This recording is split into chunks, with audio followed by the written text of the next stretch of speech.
Et si la meilleure porte d'entrée vers la réussite, c'était l'échec? Bienvenue dans Échouer pour réussir, un podcast de Paddock Academy, carrefour de l'innovation, de l'entrepreneuriat et de la diversité du territoire du Grand Est. Découvrez dans chaque épisode comment notre invité a transformé un échec marquant en véritable tremplin.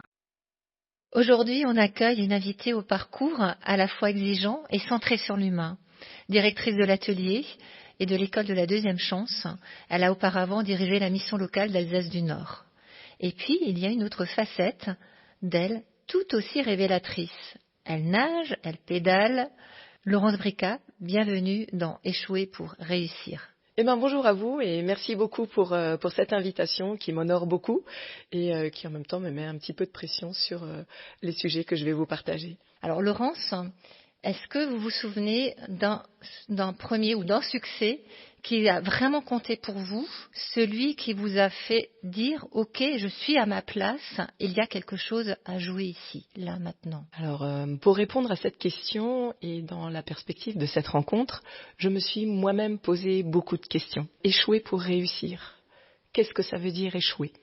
Échouer, pour moi, c'est impossible. Échouer, ça me renvoie à l'image d'un bateau qui, après une tempête, s'échoue sur une plage et qui reste là, immobile, à attendre peut-être d'être renfloué à un moment ou alors, après des années, à rouiller sur place. Et ça, pour moi, c'est quelque chose d'impensable. Donc, je me suis un peu projetée, je me suis dit, des tempêtes, oui, j'en ai traversé, de nombreuses, à tout point de vue. Mais ce qui est important pour moi, c'est que quand on touche le fond au travers d'une de ces tempêtes, c'est de pouvoir rebondir. Toucher le fond, ça veut dire d'être touché profondément, soi-même. Et que ce soit dans la réussite ou que ce soit dans la difficulté. Être touché profondément, et pour répondre à votre question sur quelque chose qui me fait dire oui, être là aujourd'hui, il y a quelque chose, il y a un enjeu, et il y a quelque chose à devoir partager. J'ai envie de dire, il y a plusieurs enjeux, il y a plusieurs réussites. J'ai plusieurs cordes à mon arc. J'ai une vie de femme, une vie de mère, une vie professionnelle et une vie sportive. J'ai, au travers de ces 4 vies qui toutes se rejoignent, parce qu'autrement je serais un petit peu schizophrénique quand même, j'espère que c'est pas le cas, j'ai réfléchi à ce qui m'a fait grandir et ce qui me fait grandir encore tout au long de la vie. J'ai envie de partager un élément de réussite qui est un élément fort pour moi, qui me permet de grandir tous les jours, mais qui tout d'abord a été un moment de tourmente. C'est celui du jour de l'annonce du diagnostic, le jour où le diagnostic de l'autisme de ma fille a été posé. Ce jour, ça a été un grand jour de tourmente, un jour de tempête, comme je l'évoquais tout à l'heure. Pourquoi ? Parce qu'on se projette tous dans une vie de famille où nos enfants sont heureux, évoluent et ont un avenir tracé, dessiné dans lequel ils vont s'épanouir. Là, ça a été tout à fait autre chose, qui m'a demandé une grande remise en question. Et une fois que le diagnostic est posé, c'est qu'est-ce qu'on va faire ? Et une fois que ce diagnostic est posé et que toutes les portes se sont fermées, la demande d'aide d'ASH, la demande d'aide de matériel adapté, tout a été refusé. Et là, je me suis dit, qu'est-ce que je vais faire ? Oui, c'était une grosse tempête. Oui, j'ai touché un moment le fond. Mais de ce fond, il a fallu rebondir. Alors j'ai beaucoup pleuré. Je me suis retroussé les manches et on y est allé. Aujourd'hui, les choses ont beaucoup avancé et c'est tant mieux. Ce qui me fait dire qu'aujourd'hui, on a 2 choix dans la vie. Quand on est dans la tourmente et dans la tempête, on touche le fond. Soit on pleure et on pleure toute sa vie. C'est un choix. Soit on pleure un bon coup parce que ça fait du bien. On se retrousse les manches et on en sort les rames et on continue à avancer. Et c'est de cet aspect très humain, très personnel aussi, que je construis autour de ça, que je construis aujourd'hui tout ce qui m'anime et tout ce qui s'anime autour de moi et que j'ai envie d'animer et de partager. Donc pour moi, c'est un élément fondateur et vraiment une très belle réussite. Est-ce que vous avez, dans ces moments-là, qui ne devaient pas toujours être très évidents, mais ce que vous venez de nous le dire, est-ce que vous avez eu des peurs, justement, des peurs, une peur qui accompagne tous ces moments que vous avez traversés ? Alors des peurs, je pense qu'on en a tout le temps. Oui. C'est où est-ce qu'on trouve la force pour les dépasser ? Oui, tout à fait. Et c'est là où mes autres vies viennent s'imbriquer, c'est que vous l'avez évoqué tout à l'heure sur ma vie de sportive, de triathlète, c'est comment on se fixe des objectifs, comment on se prépare à atteindre ces objectifs, voire parfois les dépasser. et qu'est-ce qu'on retire de ces expériences. Chaque épreuve sportive, pour moi, est un vrai objectif en soi. Je me prépare progressivement avec un programme d'entraînement, avec tout ce qu'on pense être nécessaire pour atteindre l'objectif. Et puis chaque départ est vraiment une peur et une vraie angoisse pour moi. Et c'est de pouvoir vaincre cette peur et vaincre cette angoisse qui me permet de me nourrir pour vaincre les peurs et les angoisses qu'on pourrait avoir dans tous les autres aspects de la vie personnelle et de la vie professionnelle, en me disant, dans un triathlon, au sens propre comme au sens figuré, on se jette à l'eau. Et dans tous les autres aspects de la vie, il faut savoir se jeter à l'eau, il faut savoir sortir la tête de l'eau, et il faut pouvoir nager et tenir la distance. Et c'est ça qui est important. Et du coup, de cette vie sportive, je la transpose dans ma vie personnelle et professionnelle. Parce que alors on parle de peur, mais on peut effectivement aussi parler de doute, parce qu'on peut être dans le doute dans ces moments-là. Et comment est-ce qu'on dépasse justement ces doutes ? Quel est peut-être l'indicateur, ou quelle est votre façon de procéder pour dépasser justement ces moments-là ? Alors il y a plusieurs choses qui rentrent en ligne de compte. C'est pour dépasser ces doutes et ces craintes, c'est aussi déjà la manière dont on s'est préparé, c'est la première chose. Donc c'est des choses très objectives. C'est qu'est-ce que j'ai mis en œuvre pour pouvoir me préparer à ces moments-là. Et puis aussi de savoir s'appuyer sur tout ce qu'on a déjà mis en œuvre tout au long de sa vie. Pour avancer et de se dire quand j'ai pu dépasser et quand j'ai atteint un objectif, qu'est-ce qui m'a le plus surprise, parce qu'on a aussi très souvent de très belles surprises.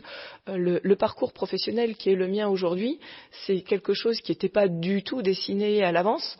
C'est un parcours qui s'est construit au fur et à mesure de rencontres, et du coup on se dit au travers de ce parcours, il y a eu de très belles réussites. Qu'est-ce qui a fait que ce soit des réussites, et de pouvoir détricoter tout ce qu'on a pu mettre en œuvre pour pouvoir se l'approprier et de pouvoir rebondir dessus et de pouvoir se reprojeter et travailler avec ces aspects positifs et de continuer à avancer avec. Merci. Est-ce qu'on peut dire justement que, au lieu de freiner, quand on a des doutes ou des peurs, au lieu d'être freiné, est-ce que justement c'est un véritable moteur ? Est-ce que c'est le message que vous avez envie de nous partager ? Tout à fait. Je pense que le doute est moteur. Mm-hmm. Le doute peut être paralysant. Aussi. Mais du coup, c'est de savoir chercher au fond de soi-même tout ce qu'on a déjà mis en œuvre pour passer certaines épreuves qui sont toutes différentes en fonction de qui on est, mais pour traverser des moments plus difficiles pour les uns ou pour les autres, et qui nous permettent aujourd'hui de dépasser ces doutes. Et encore une fois, pour moi, le doute, même s'il est présent, et heureusement, parce qu'il nous amène à réfléchir aussi à ce qu'on va mettre en œuvre pour le dépasser, c'est un moment. C'est bien de penser, c'est bien de réfléchir, mais il y a un moment, il faut se jeter à l'eau, et il faut prendre le sujet à bras le corps et s'entourer aussi, parce que travailler sur certains sujets, travailler pour aller plus loin et dépasser ses craintes et ses peurs, c'est de savoir aussi s'appuyer sur les personnes qui nous entourent. Chercher de l'appui. Soit auprès de proches, soit auprès de partenaires, soit auprès de collègues, soit auprès de différentes ressources et personnes qui constituent l'écosystème dans lequel on évolue.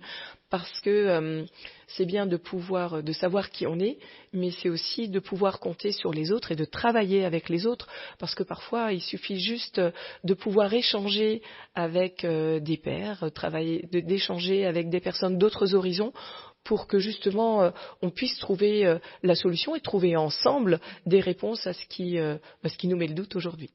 On se connaît un petit peu, enfin plutôt bien, oui. On va le dire. Je connais votre parcours et j'aurais aimé, je pense que ça s'y prête vraiment, votre triathlon notamment en Corse, puisque c'était la dernière édition à laquelle vous avez participé, c'était un moment fort. Est-ce que vous pouvez nous expliquer, nous raconter cette histoire-là ? Alors ce triathlon, c'est un triathlon longue distance qui m'est très cher parce que c'est un triathlon qui est organisé par le club que j'ai créé à l'époque où je vivais en Corse. Donc je me fais un point d'honneur d'y aller si possible tous les ans. Donc j'ai participé à la première édition. C'est un triathlon longue distance, donc c'est 2,5 km de natation, 90 km en vélo sur un dénivelé assez exigeant puisqu'il y a 1600 mètres de dénivelé positif et qui se termine par 18 km à pied dont 2 km dans le sable. Donc oui, un parcours exigeant. La première édition, j'y suis allée en me préparant avec le temps qui m'est disponible pour le faire, donc pas forcément de manière optimale. J'ai terminé l'épreuve, mais comment dire, avec un petit goût amer parce que j'ai terminé l'épreuve dans les temps impartis, mais pas avec la manière et pas de la manière dont j'aurais souhaité terminer cette épreuve. Donc je me suis réinscrite pour la deuxième édition en m'entraînant un petit peu autrement. Et là, il y a eu un gros doute. Un gros doute. Le temps n'y était pas. Quand je parle du temps, c'est il y avait beaucoup de pluie à cette période-là en Corse. Les conditions climatiques n'étaient pas réunies. J'ai eu un gros doute. Et notamment sur la première édition, quand il y a des montées, il y a aussi des descentes, bien sûr. Dans la première édition, les 2 personnes qui étaient devant moi sur le parcours à vélo ont fait une chute lors de la descente. C'est quelque chose qui m'est resté en mémoire. Et sur des routes mouillées, reprendre cette même descente, pour moi, il y a eu vraiment un gros doute, le doute du risque, le risque que j'allais prendre et que je ne me sentais pas prête à prendre, mais au regard de l'aspect physique que ça pouvait engager derrière. Donc j'ai pris le départ de cette deuxième édition et après, je crois 200 mètres de natation, j'ai rejoint le bord en disant je ne suis pas prête à prendre ce risque. Parce qu'il faut mesurer aussi les risques qu'on prend à certains moments et les enjeux qu'il peut y avoir derrière. Donc je suis revenue sur le bord en me disant cette édition, elle n'est pas pour moi cette année. C'est la première fois où je n'allais pas au bout d'une épreuve sportive ou au bout d'une épreuve quelle qu'elle soit. Donc, j'ai mis du temps à digérer cet abandon. J'ai mis du temps à comprendre pourquoi j'ai pas été jusqu'au bout de cette épreuve. Et du coup, vous l'avez vécu comme un échec Alors, ce moment-là? C'était pas un échec, oui. Parce que quand je m'arrêtais, je savais pourquoi je m'arrêtais. Bien sûr. Mais je ne peux pas rester sur un abandon. Sur quelque chose sur quoi je ne vais pas jusqu'au bout.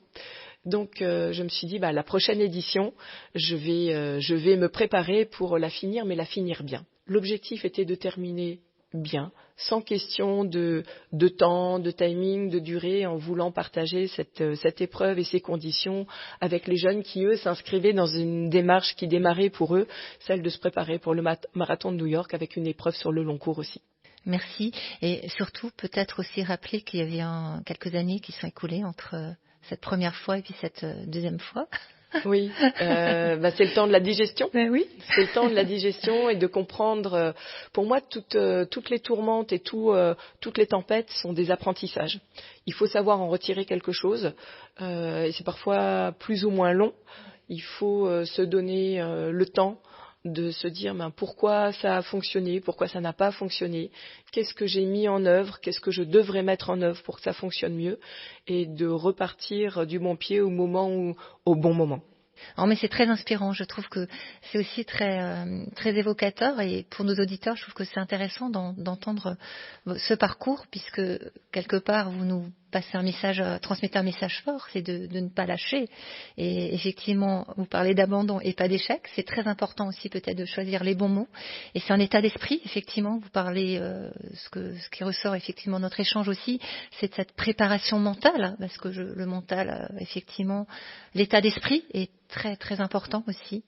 Tout à fait. Alors quand on se prépare à une épreuve sportive, mais aussi à la mise en œuvre d'un projet dans la vie professionnelle, à quelque chose qui nous tient à cœur, c'est comment on s'y prépare. Alors il y a la préparation physique, ça en fait partie quand on parle d'épreuve sportive, mais il y a la préparation mentale qui, elle, est, j'ai envie de dire, peut-être encore plus importante que la préparation physique, parce que c'est cette préparation mentale qui va nous permettre d'aller jusqu'au bout même quand le corps, de temps en temps, aurait envie de dire c'est bon là, ça suffit, on s'arrête.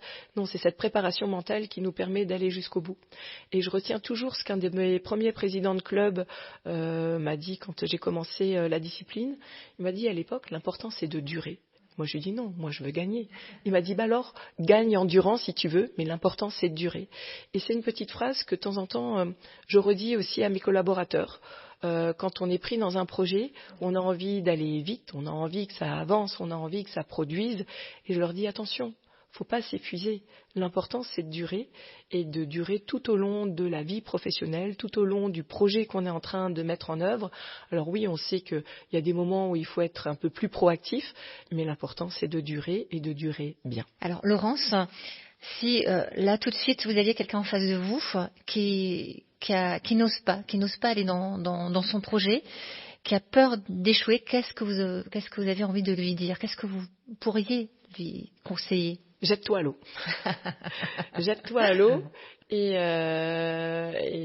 réfléchis pas, parce que souvent quand on a peur, c'est qu'on s'est déjà posé trop de questions, mais c'est que souvent on a aussi les réponses en soi. Et il faut se faire confiance aussi de temps en temps. C'est jamais évident, mais du coup, quand on se jette à l'eau, on est obligé de nager, de mettre en œuvre tout ce qu'on a comme acquis, tout ce qu'on a comme expérience, tout ce qu'on a comme ressources. Et on sait aussi, quand on en a besoin, de savoir s'appuyer sur les partenaires, les personnes, qui pourront nous aider dans le parcours qui peut mettre le doute. Et vous-même, vous aviez quelqu'un qui vous inspirait justement? J'en ai plein, des personnes qui m'inspirent. Très souvent, j'y repense, parce que dans un de mes recrutements, le cabinet qui a procédé au recrutement, une de ses questions, c'était justement quelles sont les 2 ou 3 personnes qui ont joué un rôle important dans votre vie. Et là aussi, il y a mes amis que j'appelle mes amis les cloportes. Alors c'est pas très beau comme image. C'est 3 personnes en situation de handicap. 2 personnes ont été amputées d'une jambe et la 3e n'a plus de bras suite à un accident. Et ce sont des personnes qui se dépassent tout au long de la vie. Et l'un d'entre eux, Franck Bruno, a créé une association qui s'appelle Bout de vie, le bout de la vie qu'il a perdu. C'est très symbolique. Et il accompagne toutes les personnes qui sont amputées d'un bout de leur vie à reconstruire leur vie en faisant des choses que les valides n'ont jamais fait. Donc c'est très inspirant pour moi. L'autre, c'est Doumé, qui a perdu lui aussi une de ses jambes, qui est 8 fois champion du monde de paratriathlon. Il arrive à faire des pointes en vélo à 50 km/h. Je mets au défi qui que ce soit ici d'en faire autant sur une jambe. C'est parfait. Et ensuite, Thierry Corbalan, qui lui était amputé des 2 bras et qui a fait plusieurs traversées à la mer à la nage, en monopalme, qui a rejoint la Corse et le continent, qui est vraiment un exemple et qui gagne des courses parmi les valides. Donc c'est pour moi mes amis, je les appelle les amis les cloportes, parce que quand ils sont entre eux, ils parlent de prothèses, ils parlent de trucs comme nous on pourrait parler chiffon, voilà. Donc oser la rencontre, provoquer la rencontre, je dirais même oser provoquer la rencontre. Alors la rencontre, rester seul. Jamais rester seul. Jamais rester seul dans ces moments de doute. La rencontre, elle est essentielle. Alors il y a des fois où on est ouvert à la rencontre, et il y a d'autres fois où on l'est moins.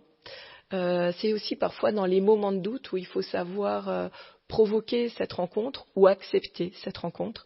Une autre personne qui a été très importante pour moi dans des moments de doute, c'est à l'époque le directeur de la mission locale, quand il m'a recruté sur ce poste d'adjoint et qui m'a permis ensuite de prendre la direction de la mission locale. C'était un vrai moment de doute pour moi, c'était une croisée des chemins. Et soit on est ouvert à la rencontre, ou le doute qui nous fait nous jeter à l'eau, où il est paralysant, où il est moteur. Et j'ai su saisir la perche qui m'a tendue, qui venait de nulle part, parce qu'elle n'était pas envisagée, elle n'était pas prévue. Mais c'est dans des moments de doute, j'ai envie de dire, ce qui est aussi très important, c'est d'être ouvert à la rencontre et de ne pas rester replié sur soi-même, parce qu'autrement, c'est comme je le disais tout à l'heure, soit on pleure et on pleure toute sa vie, et c'est un peu ce qui peut se passer à ce moment-là, soit on pleure un bon coup et on saisit les perches qui s'offrent à nous. Alors ça ne veut pas dire qu'il faut aussi faire tout et n'importe quoi, mais c'est vraiment d'explorer et d'exploiter des chemins qui étaient a priori pas envisagés et de saisir ces perches et ces ouvertures pour aller de l'avant et découvrir d'autres chemins et d'explorer d'autres expériences. Merci beaucoup Laurence Brica, c'était un moment très très inspirant et je vous trouve très courageuse et voilà, j'ai beaucoup de respect par rapport à votre parcours. Alors moi j'ai une devise, ne jamais rien lâcher, jamais, et toujours continuer, toujours. Donc c'est le mot de la fin. Merci beaucoup. Merci à vous. C'était Échouer pour réussir, un podcast de Paddock Academy. Merci aux assurances Castérotal et au CIC Grand Est, nos partenaires fidèles. Si ce témoignage vous a inspiré, n'hésitez pas à le partager autour de vous et à vous abonner. À très bientôt pour découvrir comment un échec peut se transformer en réussite.